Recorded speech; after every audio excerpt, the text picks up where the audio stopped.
Hello all my dear friends, my name is Rathod और आप देख रहे हैं नेचुरल फिजिक्स। सो आज के इस वीडियो में हम बात करने वाले हैं law of conservation of momentum. But हमने इसके ऊपर और एक लेक्चर दिया है law of conservation of momentum, I think so 2 महीने पहले मैंने इसके ऊपर वीडियो बनाया था। बस इसके अंदर हम डेरिवेशन करने वाले हैं law of conservation of momentum के फॉर्मूले के ऊपर, ठीक है। सो स्टार्ट करेंगे आज का वीडियो। लॉ ऑफ, हेडिंग डालेंगे law of conservation of momentum, MOMENTUM, ठीक है। Law of conservation of momentum. So what is law of conservation of momentum? सबको पता है कि when two body will collide the total momentum before the collision is equal to the total momentum after collision. मतलब अगर हमारे पास, सिर्फ एक बार understanding के लिए बता दूंगा कि लॉ ऑफ कंजर्वेशन है क्या। सुनो, हमारे पास अगर 2 बॉडी है, 2 ऑब्जेक्ट है। ये जो फर्स्ट ऑब्जेक्ट है उसका नाम हमने रख दिया 1 और सेकंड ऑब्जेक्ट का नाम रख दिया हमने 2। ओके, सो ये जो फर्स्ट ऑब्जेक्ट होगा उसका कुछ ना कुछ मास होगा, तो उसके कुछ ना कुछ मास से हमने डिटरमाइन किया कि इसका मास है m1। ओके, और ये जो सेकंड बॉडी है उसका मास है m2, ठीक है। इसके बाद law of conservation of momentum में क्या होता है कि कोई 2 object, 3 object, 4 object, 5 object, infinity object moving में होते हैं, मोशन में होते हैं। तो ये दोनों ऑब्जेक्ट मोशन में है बट एक दूसरे की तरफ अट्रैक्ट हो रहे हैं, ठीक है। सो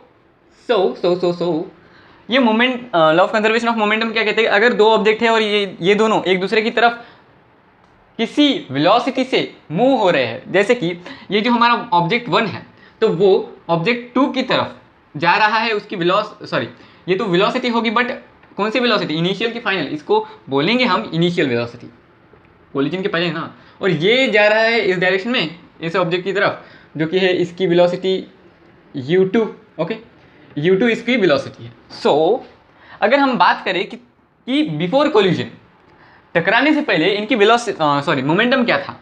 what is momentum? Momentum is a product of mass and acceleration, ठीक, बराबर है क्या? सॉरी नहीं, मोमेंटम नहीं होता प्रोडक्ट मास एंड एक्सेलरेशन का। Momentum is a product of mass into velocity. बहुत ज़्यादा बच्चे कंफ्यूज होते हैं कि मास एंड वेलोसिटी का शायद मोमेंटम है, मास एंड एक्सेलरेशन का मोमेंटम है और मास एंड वेलोसिटी का फोर्स है। नहीं, ये दोनों अलग बातें हैं। मोमेंटम का हमेशा याद रखना कि momentum is equal to mass into velocity. Okay, so अगर हमने बात की कि इनका जो इनिशियल मोमेंटम है, मतलब मोमेंटम बिफोर कोलिजन, तो वो क्या होगा? हमारा मोमेंटम बिफोर कोलिजन होगा हमारा m1 u1 v दिख रहा है पर u1 plus m2 v2 u2 सो ये हमारा मोमेंटम बिफोर कोलिजन है। तो हमें फाइंड करना है momentum before collision is equal to the momentum after collision. ये हमें फाइंड करना है, मतलब डेरिवेशन करना है, ठीक है। तो सुनो, एक कहानी सुनाता हूँ, नहीं सुना तो ठीक है। अगर हमने बात की, मैंने अभी बात की कि हमारा मोमेंटम जो है वो प्रोडक्ट किसका है? वो प्रोडक्ट है हमारा mass into velocity. So mass into velocity का प्रोडक्ट है मोमेंटम, मास इंटू वेलोसिटी का मोमेंटम है product momentum. So what is the value और फॉर्मूला ऑफ फोर्स? फोर्स का फॉर्मूला आपको तो पता है, force is equal to mass into acceleration. So v1 क्या है? v1 को हम u1 को हम एक्सेलरेशन नहीं बोल सकते क्या? हाँ, इसको अगर हमने एक्सेलरेशन माना और मास को तो मास ही मानेंगे, बाकी का कुछ नहीं मानेंगे। तो अगर इसको हमने मास फोर्स 1 माना और इसको फोर्स 2 माना, कोई दिक्कत, कोई परेशानी नहीं। सो बेटा जी सुनो, अगर हमने m1 और u1 को, इसको माना हमने f1 f2 माना, इसको हमने f2 माना, सुनो, इसको हमने माना f2 फोर्स 2, इसको हमने फोर्स 1 माना, बट कौन सा वाला फोर्स? इसको हमने माना फोर्स 1 बट नेगेटिव फोर्स 1। क्यों? अगर हमने m1 u1 को इक्वल को क्रॉस करते हुए इस साइड ले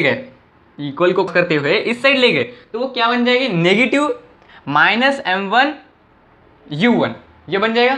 तो हमने क्या किया, इनको नेगेटिव बना दिया, ये इधर पहले से ही है, ये पॉजिटिव है, मतलब minus m1u1 is equal to m2u2, मतलब minus negative force 1 is equal to positive force 2। समझे? कुछ दिमाग में घुस रहा है? नहीं घुस रहा है? ठीक है, मत घुसना, मेरा कुछ नहीं। उसके बाद हमने क्या निकाला फॉर्मूला कि minus F1 is equal to F2, negative force is equal to the positive force. हमें पता ये नहीं होता, बट अभी फिजिक्स का रूल अपनाना पड़ेगा। इसके बाद आप मुझे बताओ, क्या बताओ? आप मुझे ये बताओ कि what is force? What is force? So force is a product of mass and acceleration. Force is a product of mass and acceleration. So minus F1 minus force, negative force is equal to negative mass into acceleration. क्या? Negative mass into acceleration. ये F1 force है ना, तो इसके मास को भी F1 M1 देंगे और एक्सेलरेशन को भी A1 देंगे, ठीक है? इज इक्वल टू F2 जो है वो हमारा सेकंड फोर्स है, तो इसको हमने इसका जो मास है तो उसको हमने कंसीडर किया M2 इंटू A2। ओके, अगर आपको ये मल्टीप्लिकेशन का साइन नहीं डालना तो मत डालो, आपकी मर्जी, ठीक? ऐसे भी मल्टीप्लिकेशन होता है। इसके बाद मुझे ये बताओ, मास हमें पता है, मास की कोई यूनिट है? हाँ, हमें पता है केजी है, न्यूटन है, बहुत सारे यूनिट है। तो हमें मास तो हमें यहाँ पर सिर्फ m से डिनोट करना है। इसके बाद दूसरा क्या है हमारा? दूसरा है हमारा acceleration. What is acceleration? Acceleration का फॉर्मूला क्या है? Change in velocity upon change in time, यही है ना, मतलब v minus u upon t. So a जो है एक्सेलरेशन जो है वो v minus u upon t से हम डिनोट करेंगे, तो हम ऐसे लिख सकते हैं माइनस m1, ये m1 को यहाँ पर, एक्सेलरेशन क्या है? v minus u upon t is equal to m2 लिखेंगे।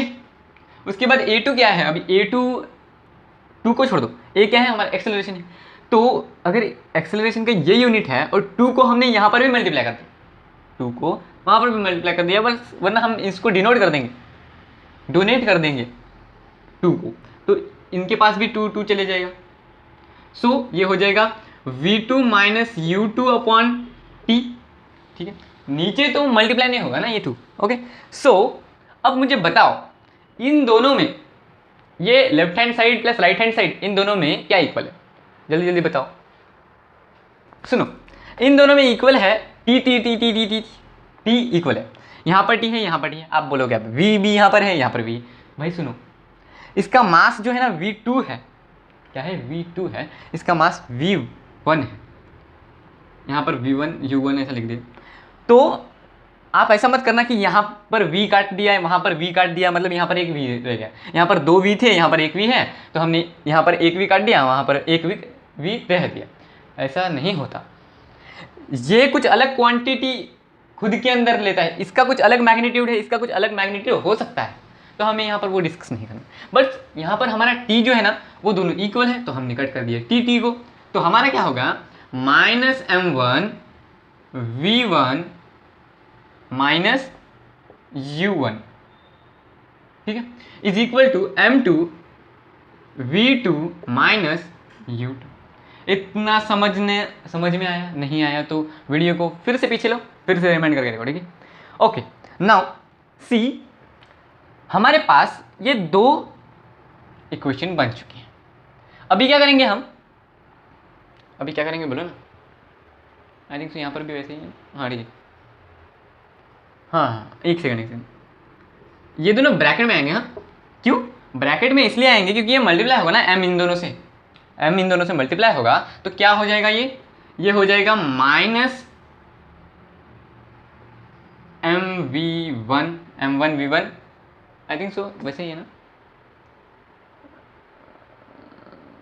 हाँ बराबर, माइनस m1 v1, और ये माइनस इंटू माइनस, मतलब माइनस एंड माइनस प्लस होगा, तो यहाँ पर हम देंगे प्लस की minus m1 m into u, that is m1 u1। Okay, that is equal to m2 into v two is equal to m2 v2 minus ये plus minus minus, so u2 into m2 हो जाएगा हमारा m2 u2। ये हमारा formula ready हो गया। और इसके बाद कुछ है जो कि है हमारा, अगर हम ऐसा कर सकते हैं, ऐसा करेंगे, कर सकते हैं क्या करेंगे हम कि इस नेगेटिव नंबर को हम उस साइड ले जाएंगे, इस नेगेटिव वेरिएबल को उस साइड ले जाएंगे, ठीक है, तो ये पॉजिटिव बन जाएगा।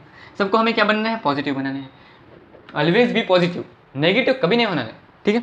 सो ये यहाँ पर m1 u1 is equal to m2 v2 minus m2 u2, और ये उस साइड में जाके पॉजिटिव बन जाएगा तो प्लस m1 v1, ठीक है।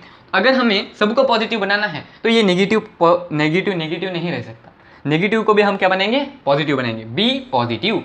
Okay, so negative m2 u2 इस साइड में जाके क्या हो जाएगा, पॉजिटिव, सो ये हो जाएगा हमारा माइनस नहीं है, सो m2 ये ऊपर है, m2 u2 plus m1 u1 is equal to m2 v2 plus m1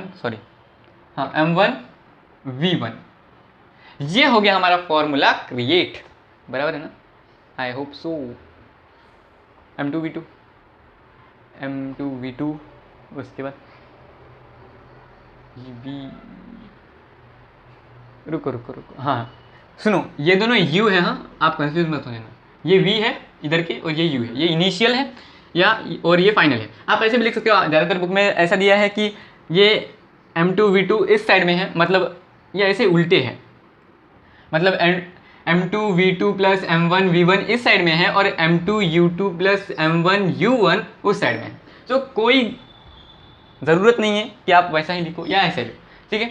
सो ये हो गया हमारा डेरिवेशन, आई होप आपको ये समझा होगा। और इसके बाद दूसरा भी डेरिवेशन है भाई, वो भी करना पड़ेगा, वो बहुत इंपॉर्टेंट है इसके बाद, ठीक है, जो कि है हमारा, अब हमारा आ गया आंसर क्या कि जो दो बॉडीज है वो कोलिजन के बाद उनका टोटल मोमेंटम जो होता है before collision and after collision equal होता है, ठीक है। तो अगर हमने before collision and after collision जो मोमेंटम है वो जीरो माना तो क्या हो जाएगा, वो हो जाएगा m1 v1 पकड़े, क्या पकड़ना है, m1 v1 plus m2 v2 is equal to 0। हमने ऐसा मान लिया कि ये दोनों क्या है, 0। और एक टेक्निक है हमारे पास, हम क्या कर सकते हैं, इनको और थोड़ा, फ्रेंड्स मैं बात कर रहा था कि जो हमारा फाइनल क्या बोल सकते हैं मोमेंटम, अगर हमने वो 0 कंसिडर किया तो और एक हम फार्मूला घुसाड़ के और एक थ्योरम बना के और एक चीज़ बना सकते हैं, जो कि सुनो, अगर हमने इसको 0 माना, क्या माना, 0, और अगर हमने इस v1 को यहाँ पर रहने दिया और इन सबको वहाँ पर शिफ्ट किया दूसरे साइड पे, जैसे कि सुनो, v1 को हमने यहाँ पर ही रहने दिया, ठीक। उसके बाद हमने क्या किया कि ये जो क्या बोलेंगे हम इसको, हाँ ठीक है, ये m1 जो है उसको उस डायरेक्शन में शिफ्ट किया, तो क्या होगा, ये माइनस m1 हो जाएगा, ठीक है। और ये क्या होगा, इसको ठीक है एक पूरा मेथड से लिखूंगा, प्लस m2 v2, ये हमारा मेथड हो गया। इसके बाद हम क्या करेंगे कि इस v2 को उस डायरेक्शन में शिफ्ट करेंगे, ठीक है ना। ओके, नाउ हमारा होगा कि m2 v2 को हमने उस डायरेक्शन में शिफ्ट कर दिया, ठीक है। So plus v1 is equal to minus m1 plus होगा ना, उसके बाद ये यहाँ पर नेगेटिव शायद, हाँ इंटू हमने बोल दिया कि ये जो है ना, ये v2 उधर जाएगा इंटू v1 यहाँ पर है, ठीक, ये मल्टीप्लाई में गया। अगर ये मल्टीप्लाई में है, ये अगर सुनो, हमने इन दोनों को एक साथ ही शिफ्ट किया, ये दोनों मल्टीप्लाई में है, मतलब वहाँ पर जाके क्या हो जाएगा, डिवाइड। तो आप बोलोगे कि v2 अपॉन क्या है, m2। अगर हम पर ये भी है ना भाई साहब साथ में, तो हमने क्या किया, m1, सो m1 m1 v2 upon m2, जिसको हम और लिख सकते हैं कि v1 is equal to minus m1 upon m2 into v2। Same ही तो है ना दोनों, ये सेम है, ये भी सेम है। सो ये हमारा दूसरा फॉर्मूला बन जाएगा जिसको आपको लर्न करना पड़ेगा। So thanks for watching this video. अगर आपको ये वीडियो अच्छा लगा तो please like share and subscribe to this natural physics and also the natural maths.